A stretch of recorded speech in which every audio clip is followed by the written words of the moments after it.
Hi, everyone, and welcome back to another episode of Perspectives Podcast. My name is Yenting, and I'm your host. If you're new to the show, welcome. This is a space where we chat about all things pets, from expert tips to heartwarming stories and everything in between to help you be the best pet parent you can be. And in today's episode, we're diving into a topic that's becoming more and more popular amongst pet parents: doggy daycare.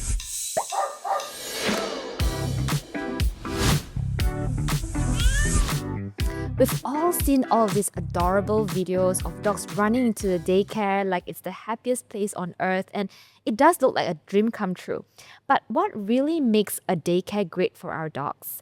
And how can we tell if it's the right fit for our fur babies? To help us unpack all of these, we are joined by Andrea, former TV host turned entrepreneur and the head mistress of the Doggy School Bus, Malaysia's first adventure doggy school bus. And by the end of the episode, you will know exactly how to tell if the daycare is right for your dog, what are the red flags to look out for, and whether your pup actually enjoys it or not. So buckle up because I think this episode is going to be eye-opening. So let's dive in. Hi, Amanda. Hi, Yenting. Thank you for having me. Welcome to the show. Very, very happy to have you here. I think you've had a very exciting career, from news presenter, TV host, and now an entrepreneur in the pet industry. What made you take that leap into the world of pet care, and what was that aha moment when you realized Malaysia needed something like the Doggy School Bus? So, a short backstory is that my news channel actually got shut down. Wow. So it was quite abrupt. The leave from hosting was actually quite abrupt. Not hosting, actually, news presenting. Right. And then after that, I was with Astro for a little while, but that was just for one season. So because I had more spare time, then I was like, I can adopt a dog right now. Right? Yeah. So before that, I was just fostering, I rescued and then trained them, and then I would rehome them. I never thought to adopt because it felt like I needed more time. I needed more flexibility as well, because I think that every dog's first 4 to 6 months, you really have to Very focus on important. that. It's very important. And beyond that, they grow so fast. So you don't want to miss those moments.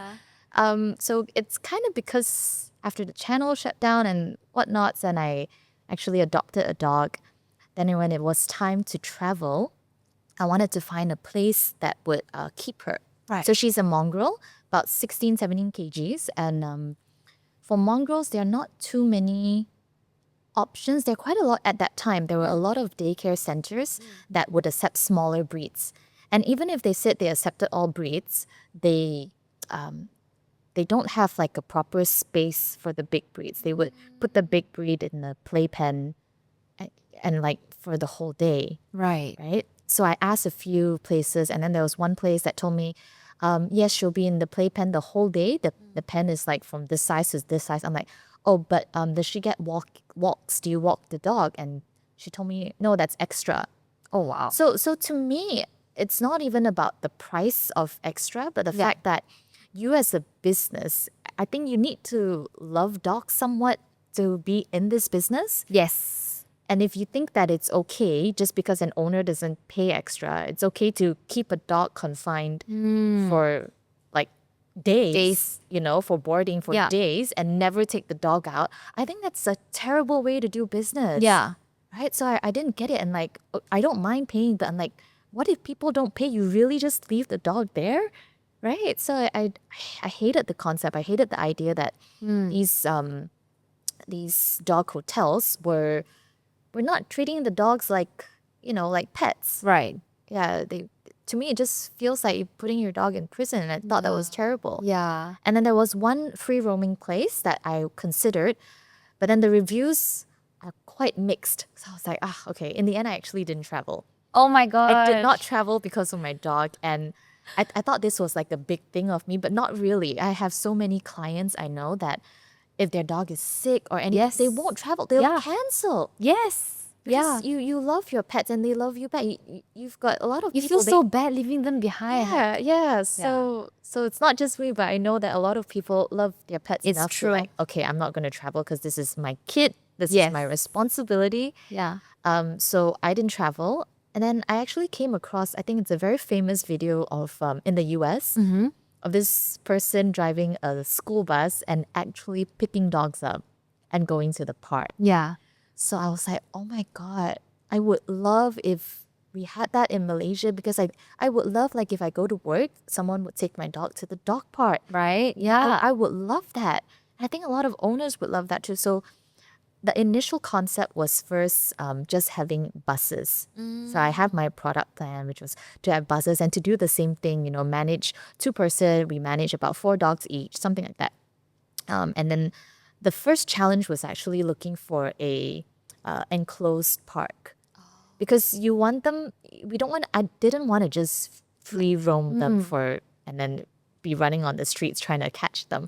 So the only free roam park is actually the one in Rawang at that time, Rawang Paws Playland. And then we went to other places, but there were big holes. The one in Wanutama, we saw a dog run out before, but I think now it's pretty okay. Right. But I haven't checked out since. So we managed to do our adventure thing in all the way in Rawang. Oh my So God. it's like a 45-minute to an hour drive each time. Right. We still do that, and we do that three times a week. But we started off just on the idea of adventure. I started, I think, in January, and it was closer to Chinese New Year. January 2022. 2022. Yeah. And then people started asking, so is it just adventure, or do you have a place for daycare? Obviously, I just said yes. I'm like, yeah, we got a place for daycare. And then after that, the next question was, do you guys do boarding? I'm like, yeah, why not? We do boarding. So my house was a boarding, and it's not a big place. Yeah. But my house was the boarding place for a little while. So I know the concept was there. Yeah. And then after that, it was like, okay, I need to get a space. Oh my and then gosh. got a big space, and that's how Doggy School Bus extended beyond just adventure. And then now we have a boarding daycare center, and we've got our licenses too, which is great. Wow, So, yeah. congrats. I think it really all stemmed from the fact that we can we can all tell that you genuinely love pets. I love that. And that's why, like, you know, it feels easy for you to do this because it's so natural. It's just part of Yes, your it feels passion, very right? natural. Yeah. And I think it's actually, I get where you're coming from like the doggy, like the centers, or like dog hotels and stuff. And I feel like in Malaysia, pet care has definitely kind of like evolved as well over Now, the past, yes. yeah, over the past For few sure. years. And these days, I think we see more and more doggy daycare centers coming up, right? But some people still wonder, I think I myself included, do dogs really need daycare, or is it just a fancy trend? Well, I don't think that it is a trend to leave your dogs alone for hours and hours a day. Yeah. So for one, I definitely don't think it's a trend. And also, I think a lot of, like, I think I mentioned just now off screen that the humanization of pets is really apparent, right? People think of their dogs quite often, and they're not just their pets, they're a little bit more their family. And a lot of the pet owners that we get, when they ask us things about our center, they focus on security as well. So they ask, oh, is it divided according to size? And we'll tell them we have small, medium including corgis, and then we have the bigger dogs as well. So there's that spatial, not spatial awareness, but there's the size differentiation separation. that customers like as well. True. So I think when the customers bring their dogs over, they focus on the safety, and then we also have meet and greets. So the dogs have to be friendly to nannies and other dogs as well, because we want to have we try our best to get a very positive social environment. And that's why before adventure, the dogs have to come to daycare first and kind of chill with each other before they get to go on the bus, and then they go for adventure. They can't just like, okay, let's go straight for adventure. Yeah. I think you touched upon like adventure and socialization, right?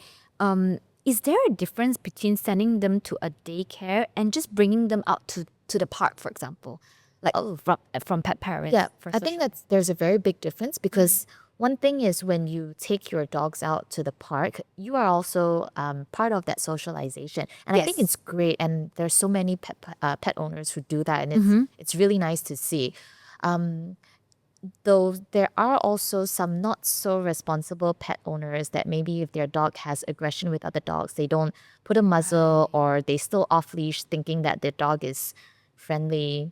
And sometimes with sizes, when you have a smaller dog that is aggressive, you don't think that your dog may hurt others, but your dog may trigger and then get hurt instead. So I've seen so many pet owners and like I know like even the Desa Park City group, Many. people are begging others to please leash your dog. You know? Yes. Like even though generally people do love dogs in that area, but be more considerate. So I think bringing your dog to a park, there's a lot of risk factors in that, a lot of pros, but cons as well because you cannot control how other people are with their dogs. Yeah. There's also the case of whether the dog has flea and tick prevention. Oh yeah, No? that's a big thing as well. Because a lot of dogs, they are usually at home and owners don't remember or don't think to always have them on flea and tick prevention. Yeah. Yeah. So the main difference, and then with daycare, like my daycare, for example, the parents are not involved in that. So it's all the nannies and then it's pure dog and nannies type Yeah. of socialization. Yeah, So yeah. it's quite different. I think both are important, especially also taking your dog to parks. True. I think it's so true, and especially really resonate with the fact that we really have no control over like whether the other dogs at the park are vaccinated, for example, are on flea and tick prevention. Those are like really big things, right? And I feel like it's scary to think that we may be putting our dogs at risk, right? When we do that. So now that we know that, doggy daycare, definitely leaving your dog alone is not a trend. And that's something that we as pet parents should be aware of. I want to talk about what actually happens behind the scenes of Doggy School Bus. What makes it different? And tell us, like, what is a day of life at the Doggy School Bus? For the dog or for the nannies? Okay, let's start with the dogs first. Okay. So for the dog, let's assume like a full routine, including pickup. Yes. Typically, we advise owners not to feed their dogs because the dogs can get car sick sometimes. Yes. And then we pick a few dogs. So we all obviously this is trial and error, and we've learned from our mistakes. So we're like, please don't feed your dogs before they go into the car. They might puke, and then other dogs step on it. So we don't feed the dogs in the morning, and then they'll pass us the food instead. We'll pick up the dogs, pick up a couple of dogs along the way, bring them to daycare. We either feed them first, or we just have them go on a free roam daycare area. So we separate by sizes. In our PG branch, we have small to medium. And then for the large dogs, they're like for 15 kgs, actually 12 kgs and above, we separate the dogs already. So they get their playtime with nannies and also alone. They get their quiet time as well. There's not much structure, I would say, when it comes to these times because it's free roam. It's like a supervised daycare session throughout the day. Now we have some pups that owners would pay extra to go for adventures. So instead of just the daycare area, we would then also take them out to the park. So I think that's great, especially for dogs who board with us for a really long time because it just gives them a different environment. Right. In the space alone, it's huge. It's about 30,000 square feet. So it's already huge. But imagine you're in the same space every single day doing the same thing. So what we like is to always advise our owners, just top up a little, take them out for adventure. Yeah. And it's our signature now and people really love that. Yeah. So let's say typical day goes for adventure, comes back. And if an owner wants to tire out the dog a little bit more, there's also swimming available in Hartamas. That would really tire your dog out. sure. So beagle owners love to do this. Oh, yeah, because yeah. Beagles Very active. so high energy. Yeah. Yeah. So after swimming, usually they'll be too tired to do any training. So we don't recommend too many activities because it's too stimulating. But if they don't do swimming or adventure, then they can do our training. So we've got basic obedience training. We also have basic agility, which is pretty cute. They go through obstacles, run around, go into the tunnel, and learn some basic things. Sounds like a very busy day. Yeah, it can be really busy. So that's typically the options available for your dog. And we end the day off either sending them back or the owner comes to pick up. Right. Very, very interesting. I think speaking of different daycare setups, I think a lot of pet parents assume that at least people who are not aware of it, they may assume that all dog daycares are the same. But that's not always the case, right? What's the biggest misconception that you think people have about dog daycares? I think the biggest misconception is that actually what you said is that all daycares are similar, right? So Yeah. I think there are quite a lot of things that you can look for. And not only that, whether a daycare has lots of facilities, like mine, for example, I have swimming, I have basic agility, I have basic obedience training, we have adventure for Malaysia. So we have a lot of activities for dogs available. And then some places, however, they're more one-on-one. They're focused on one-on-one. Like, for example, if the dog is not to socialize, if the dog is not too friendly with other dogs, those type of activities would just stress them out. So the owner also has to know, their dog properly. That's why we do meet and greet. It's a must, right? Because some dogs, they're really sweet, and all dogs are really sweet with their owners for sure, right? Yeah. But when they're out there with new people or with new dogs, they can be very different. So Yeah. meet and greets are important. I think for both the owner and also the nannies of the center to assess whether the dog is suitable or not. Yeah, I think there's one misconception that like, oh, it's all the same and my dog is friendly enough, it can fit, but not necessarily. So I think all daycares are not the same. Like I know of a few daycare centers that just do one-on-one with the dog. So it's this big house and then they've got individual rooms for the dogs and they don't mix, or they mix for 15 minutes, for example. Yeah. So it really depends on what your dog needs. I think there is a dog daycare that's different for every dog. It's up to the parents to find out what suits the dog best. We'll come back to that in a bit on like, as pet parents, how we should be observant and see, Yes. right? Let's come back to that in a bit. But I want to deep dive a little bit into choosing the right daycare. What are some major red flags we should look out for? I think earlier you mentioned that you guys have licenses and stuff like that. Yes. Can you like elaborate more on like, what are the red flags? Because I didn't know that we need to have You like, do. Yeah. They can shut you down. It's quite scary. So there are a couple of licenses that are required. First, from the council. So I have two branches, one in Hartamas, which is KL. DBKL is fairly straightforward. And then for MBPJ, my license was not straightforward because it was a factory or warehouse. It was a warehouse turned into a commercial place. Yeah. So that one took some time, but we finally got it already. I think license is important because you want your place to be fully licensed. And I'm sorry to say, in Malaysia, there's not a lot of love for dogs sometimes, particularly, and Yeah. I think you know what I mean. Yeah. Yeah, so I think it's when you're opening like a doggy business in particular, you got to try to be as safe as possible. I have heard of a few centers shutting down because they don't have their license. So I think that we tried our best to get that sorted ASAP, which we have, which is great. Yay, awesome. Yes, yay. It was grueling like 6-7 months, but we made it, so it's great. Other things I would say ventilation as well, if the place is properly ventilated. Yeah. And I think that if your dogs are going to be in a kennel, there should be CCTV access. So for Hartamas, our kennels, the dogs, the owners actually have CCTV access, and I think that's important. Yeah. That's really good. So like as pet parent, I can just monitor. You can even talk to your pets, but we advise not to because other dogs will hear and then everyone will start barking. Trigger. Yeah. Yeah. So I think there are different needs for different dogs.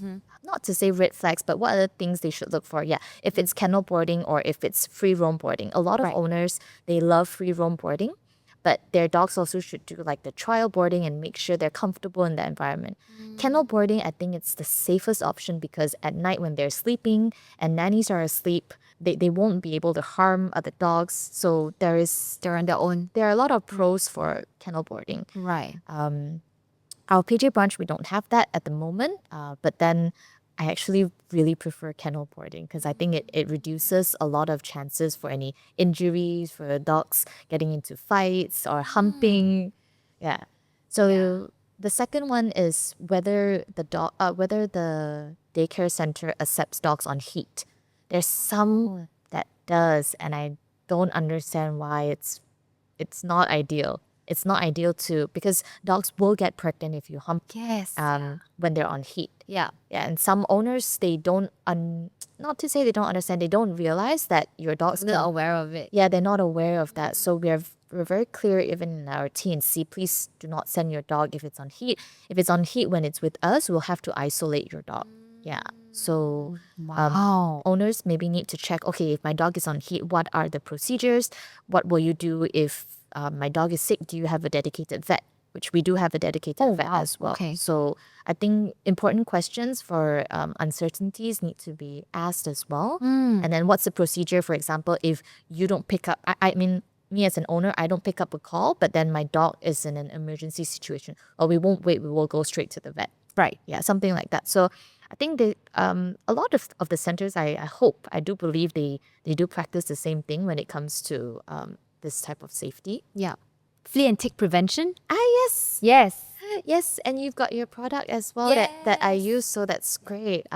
With mangosteen. Yeah. It smells so great. Yeah, we try to like make it like as chemical free as Yes, yes. possible. So Yeah, so for our center, actually, we do offer free flea and tick prevention spray. All we just need is for the owner to tell us if they have done it or not, because you Right. can't overspray your dog. Yeah.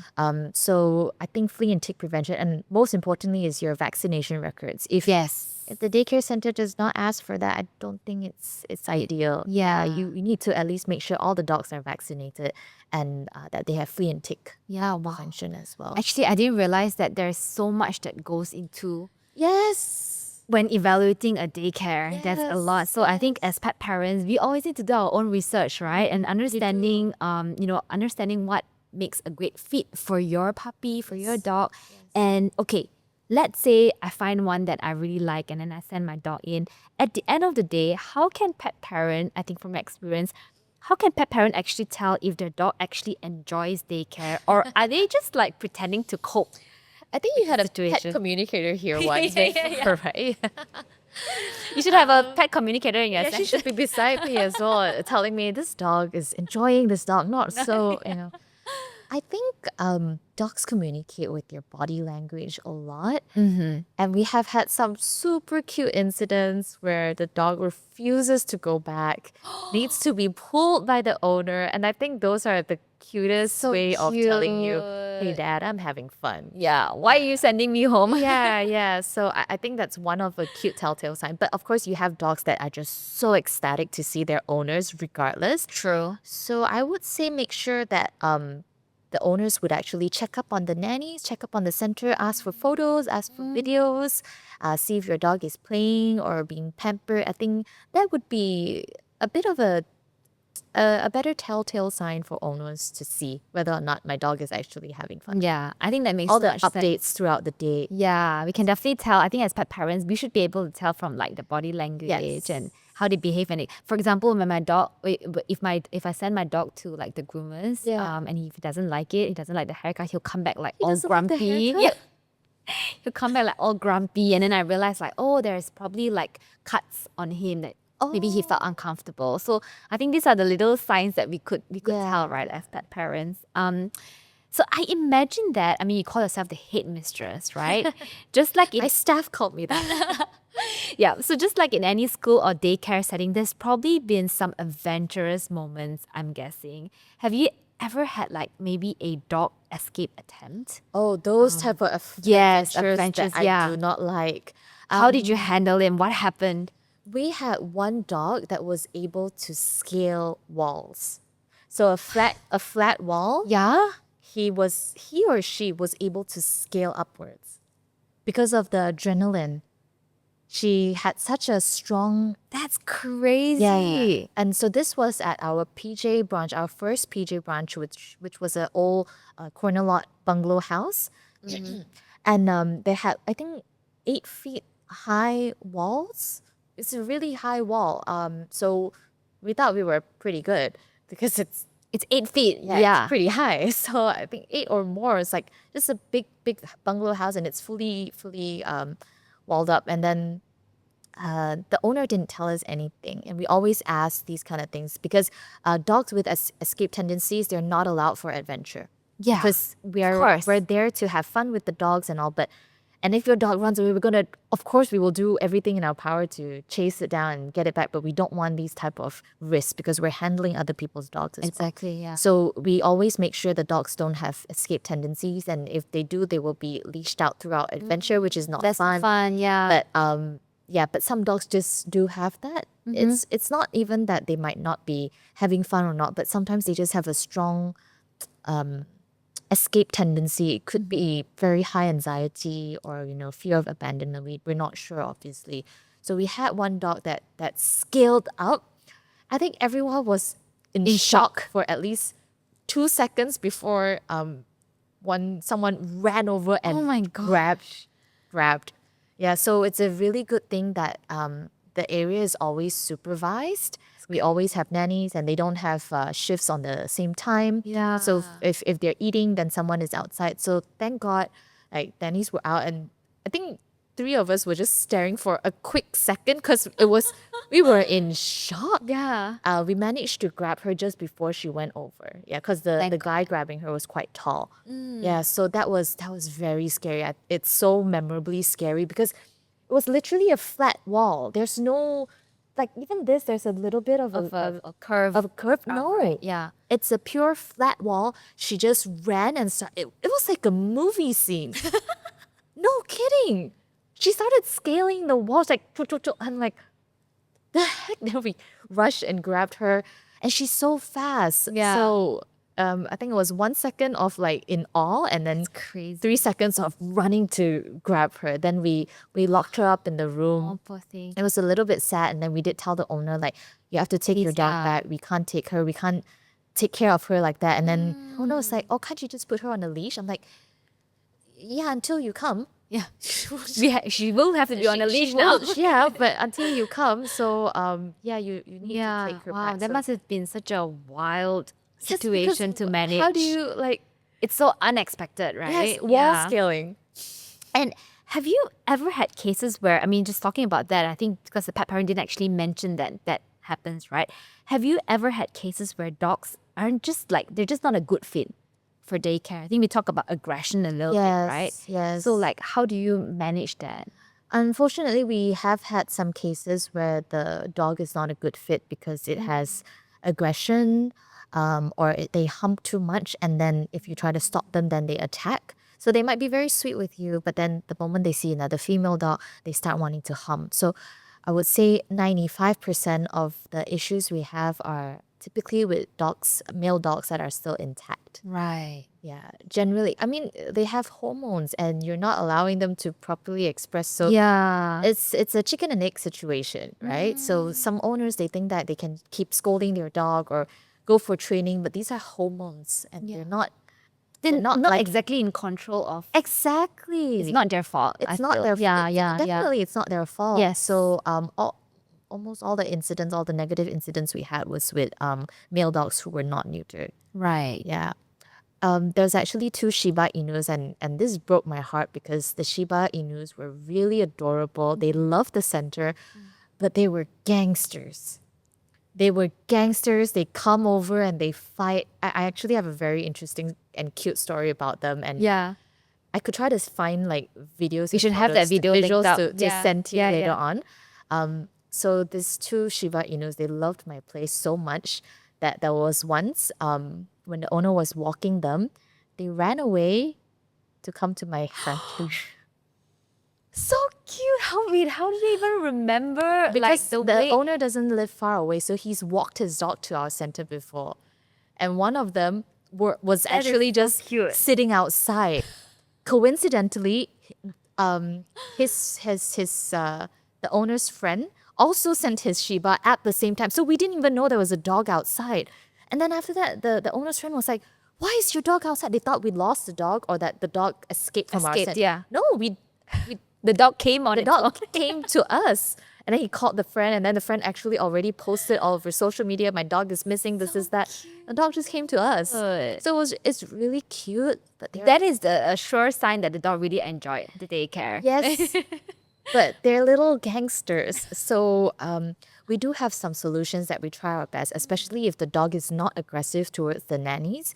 We do also still allow them if they're on a muzzle. So we have muzzled daycare sessions because I do think that sometimes dogs, they just need that socialization, even Yeah. not to force them, not to like make them sniff or make them play, but just being calm around other dogs. That's also socializing. Yeah. They don't have to play, they don't have to sniff. They can just lie down quietly, be amongst other dogs, and that's also socialization. I think talking about socialization, what are some common pet parents' mistakes when it comes to socialization? I would say this is actually based on seeing how some people are. Of course, there are many people who do not do this, but some owners, they just think that their dog is friendly and adorable and the cutest in the world, and then that everyone would love to Every be pet parent friends. would think that their dogs are the cutest. Yeah, but the ending part is that they think that every dog wants to be friends with Oh, their right. dogs, right? So I've seen, for example, pet cafes where a Frenchie, for example, with really strong energy, and Frenchies do have quite a lot of energy, and you get the male ones that are intact, they have strong, dominant energy as well.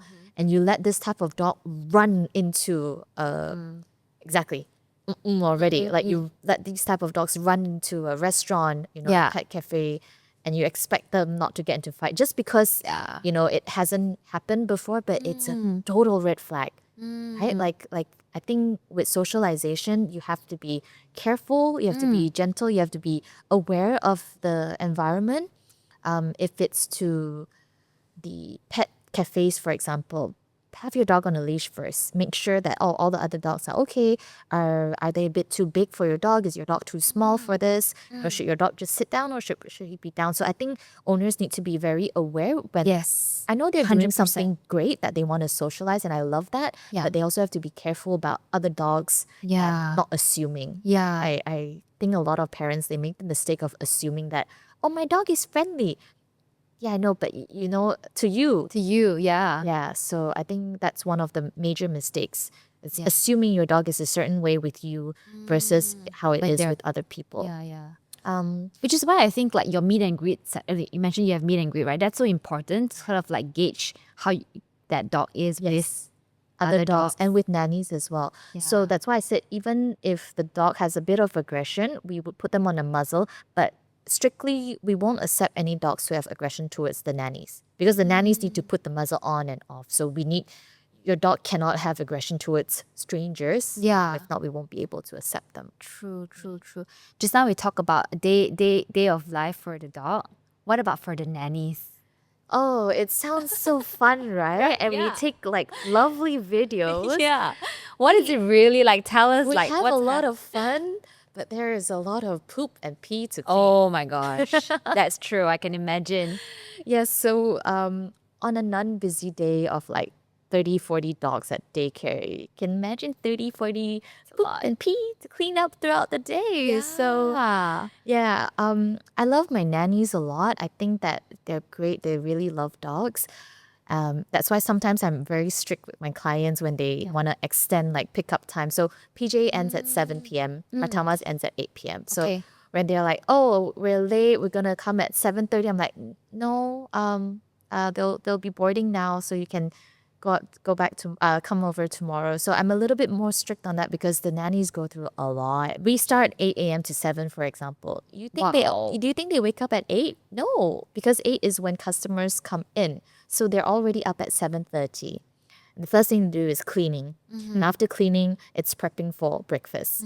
And the thing with me is I pay attention to details, and I would think of what I would want as a pet owner. So my nannies are also, they need to take videos of the dog eating their food. Yeah, to make sure that your dog has eaten and we have that proof. And then some dogs, they have their daily clean care routine. So like bulldogs, they need to they need to be wiped under their folds. Right. For those type of special things, so we take videos of that as well. Wow. So Very, that's- very detailed. That's very detailed. So just in the morning before their lunchtime, they're already cleaning. They're up cleaning 7:30, and then Wow. they're feeding the dogs, and then they're doing the clean care routine, and then they rest for a little while. Then on top, after resting, they need to play with the dogs, and you take videos of the dogs. So that's the fun part. especially if you love dogs. Yeah. So we have lots of toys. And then if the nannies on site are not playing with the dogs, then they would be at adventure. So either or. So I think that part, it would be the most fun for nannies and the dogs. Yeah, Obviously, I because imagine. nobody likes cleaning up, but Yeah. that's part of the job. True. So let's say after adventure, after daycare, then it's the same routine of getting ready to feed them dinner, and then doing the nightly clean care routine. And sometimes we have basic grooming as well. So it's quite full on and hands Sounds on. full on. It is. It is. For adventure, I just want to let you know that every time we go to the parks, the first thing we do is actually check for any holes around the area.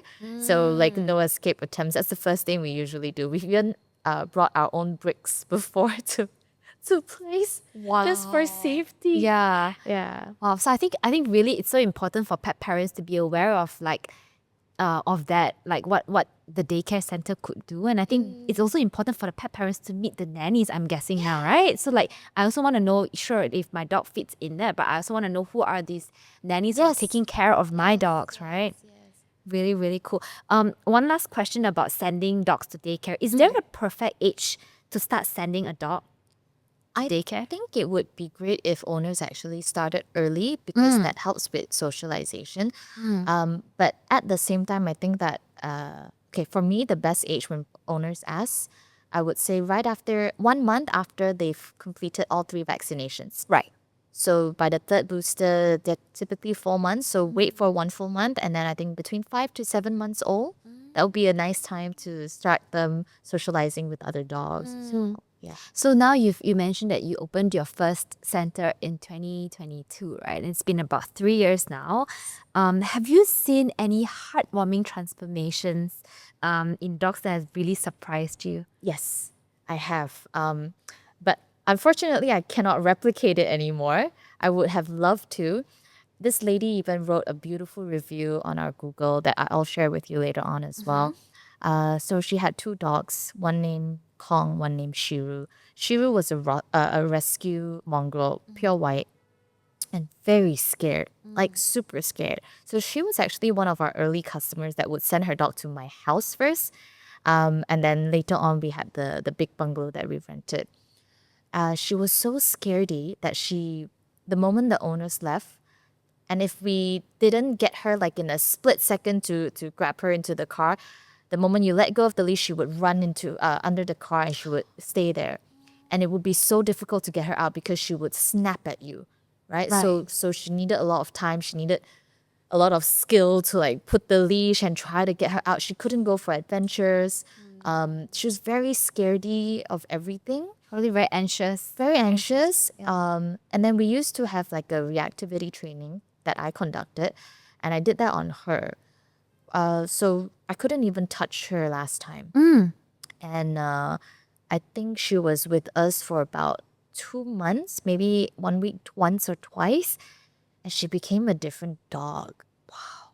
It was quite shocking to see this transformation because no one could really touch her. She was on a muzzle, and she transformed to this beautiful, happy dog that could go on adventure, that could play with other dogs.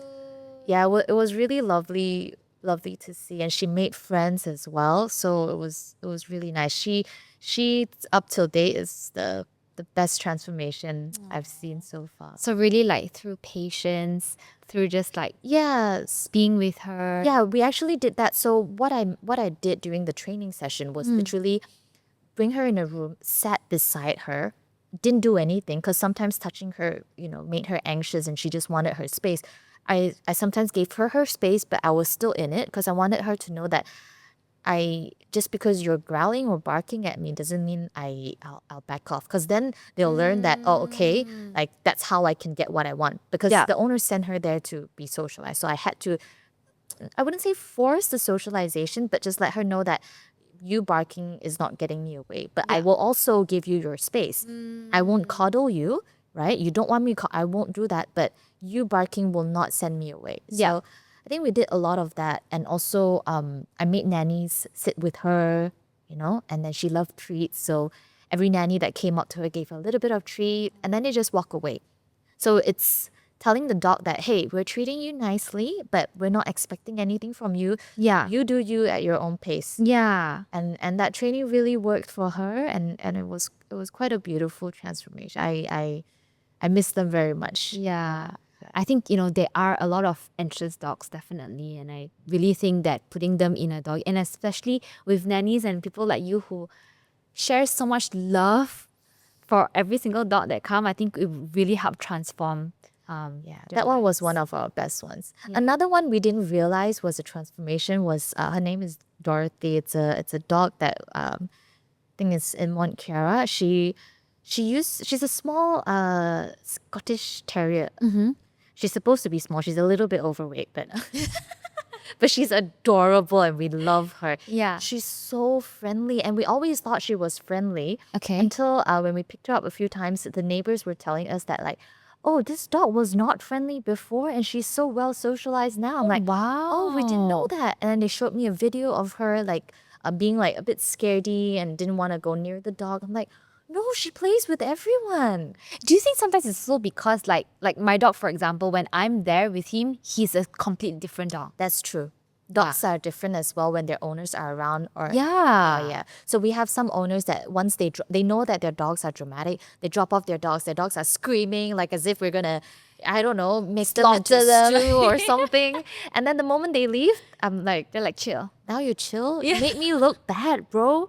Then after that, they're chill, and then the owners know, and then we do tell them that give us a bit of time, and then we'll send you updates soon. So I think the updates really help. Yeah. Make them feel a bit more at ease. That's so cute. Thank you for sharing all of these new perspectives for us pet parents. Now, I want to get your perspective. Can you share with us one perspective that has changed your life?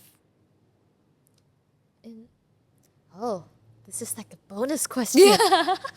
One perspective that has changed my life.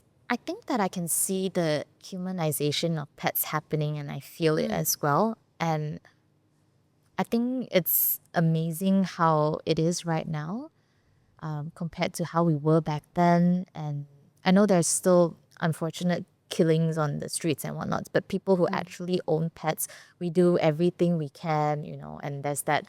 I don't know, there's a new miracle pill that came out to let your is it? dog live longer. I don't know, I reposted it. Oh. So I think people really want to do and try everything that's best for the dog. And I think this made me have those extra things, for example. Like previously, I actually didn't have the video of feeding the dogs, of the grooming part of things. I didn't have the video or photos. And then after that, just seeing how the parents are so particular about certain things, which is not wrong. Your pet is your family, so that's fine. We learn from that, and then that's how I applied it. So now the owners, they'll get like, oh, the clean care routine, which we time lapse it, and the feeding routine. So these extra things, and I think owners do appreciate that. Yeah, and if they don't, they don't say anything, so that's fine. Yeah. But I guess maybe like you were sharing with me as well off camera, like the journey that you've been on, right? Oh. It's been one hell of a ride. Yeah. And it's still a long way more to go. Yeah. So. What's next for you? So not a third center, unfortunately.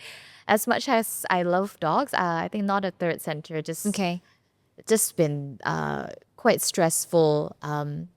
We try our best to make everyone happy, and we really, really try our best. I think we've got really nice ratings on Google as well. But then, of course, we still can't make everyone happy, and it's quite.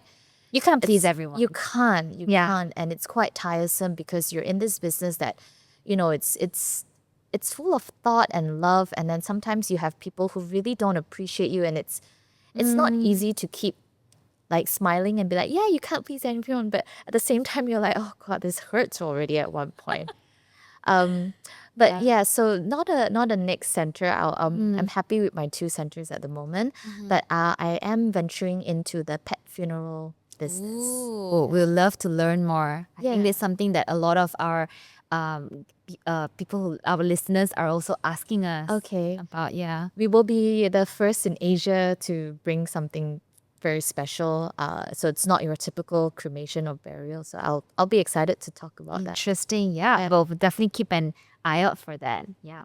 So yeah, thank you so much for sharing today. It's been really, really insightful. And I think if today's episode made you rethink doggy daycare, please share it with a fellow pet parent. And at the end of the day, I think we talked about it. Every dog is different, right? They have their own personality, and it's really up to us pet parents to fully understand what they need and how we can fulfill that. We really need to know their personality and lifestyle, and most importantly, do what's right for them. So, as pet parents, you do your own research because you know your pets best. Signing off. See you in our next episode.